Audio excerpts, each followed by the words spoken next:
Hello again and welcome back to Scott Warner's World. The Fat Beer Monster's back. Lovely lady. It's going to be a nice cheese toasty actually. It's absolutely baking here today. It's Friday, it's the 8th of July. Tomorrow I go see Pearl Jam with my lady. It's been booked for 2 years. Hyde Park. Can't wait. Was in the Finch Hampstead area again today, so decided to pop out. I fancied another one of these Oregon Trail, so popped over and picked one up.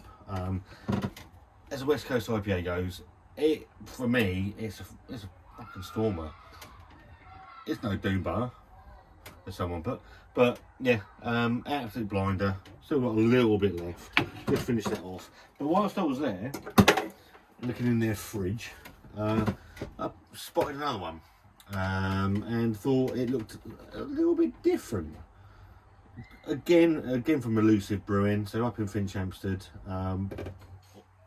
directly opposite Siren Craft Beer. So if you're in that area, go and give them some love. Someone told me that Andy, the guy that owns and runs Elusive, started off as a a home brewer, won a load of awards, and his mates talked him into opening a brewery. That's true. Then the beers I've had so far have been very, very good. This one is Elusive Brewing and the Hive Craft Beer and Coffee Shop, and it's a West Coast IPA, and it is called the Lost Stars. Again, the retro gaming branding of Elusive is really, really good. Massive fan of it. The Oregon Trail was an old computer game, I think. I'm assuming some of these are as well. I really should do a little bit more bloody fact finding on some of this stuff, but I just want to try the beers, to be fair. There is a little bit of writing on the back. This is coming in at 6%.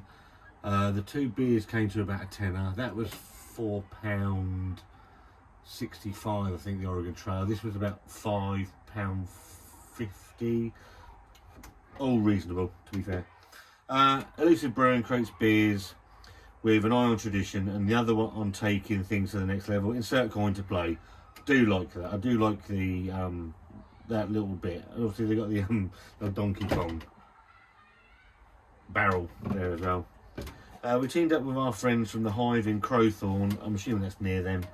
Once again, in this to brew this classic West Coast IPA, hopped with two of our favourite New Zealand hops.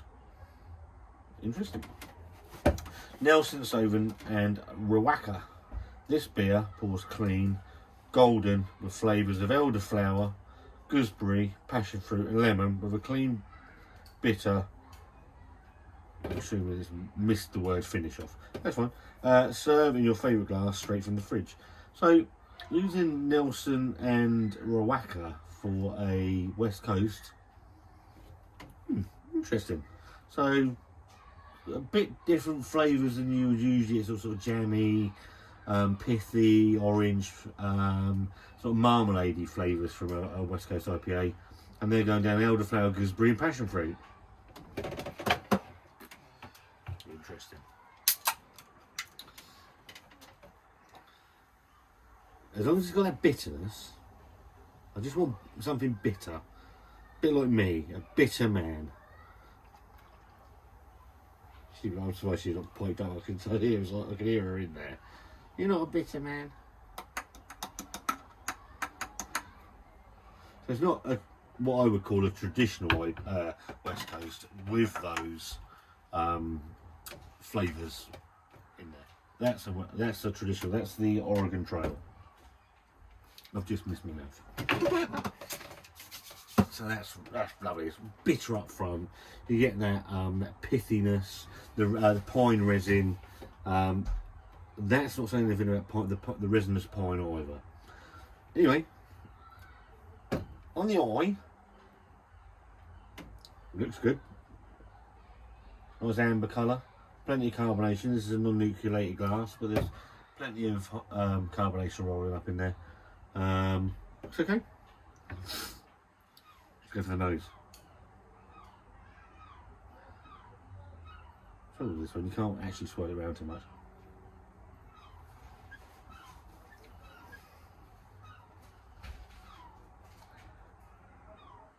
It's very subtle, actually. What worries me is there's no. When you say West Coast IPA, I'm expecting that huge amount of pine, sort of marmalade-y flavours, and they're not jumping at me. A nice sweetness. You get that passion fruit.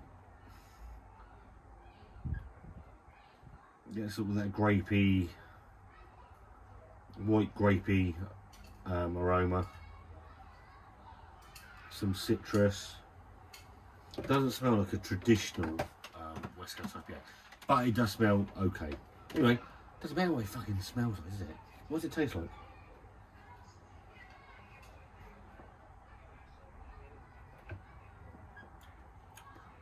Well, bitter up front, which is good. That Nelson, you really pick up. So you're getting that sort of that gooseberry, and actually the bitterness actually does sing through it, and it sits quite nicely in the palate. It's still going.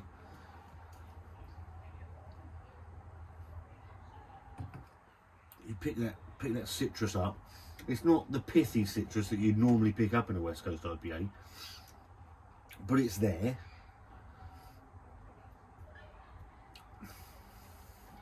Pick up some grapefruit.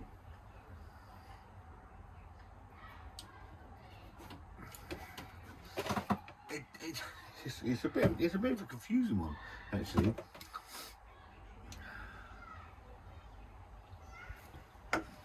Yeah, it does all. It's got all the components of West Coast. It's very not what it is. Tell you what it is. It's very nice. It's a very nice beer, and with for me, when you talk about West Coast, I just want the bitterness. I'm a bitter man. I want some bitterness in my drink, and it does do that. And far too many call themselves a West Coast IPA without that bitterness. This is probably a modern take on a West Coast IPA, using slightly different hops.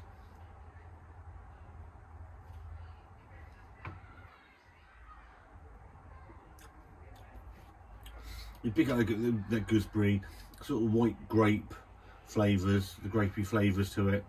There is a nice bitterness there, 6%, whatever. It is nice. It's a slightly different take on a West Coast IPA for me. Traditional, not traditional, but I like it. There's a nice sweetness there as well, actually, and that sort of lemon character comes through as well. I can't say I don't like it. It's different. I like different. Is it a traditional West Coast IPA? No, it's not. But I do appreciate that they've done something slightly different with it. Thumbs up, thumbs down, thumbs in the middle. I'm going to give it a thumbs up. It's a beer I would go back to because it's got that, I wouldn't call it resiny piney bitterness. I'd give it more of a citrusy bitterness, and it works. It works for me. 440ml can as normal. It was about £5.50, I think, something like that. Elusive Brewing up in Fitchampstead, Reading, Berkshire way, and the Hive craft beer and coffee shop. It's a thumbs up from me. If you've had this, let me know in the comments box what you think of it. I like it. I'd buy more because it's slightly different. I've probably said different 30 times. I do apologise. So yeah, I don't know when it's going to come out, but if you had it, let us know in the comments. Thumbs up from me. If you like this video, give it a thumbs up. If you don't, give it a thumbs down. If you like the content and you're new to the channel, consider subscribing because it also helps the channel grow. And me and that fabulous lady, we'll see you very soon.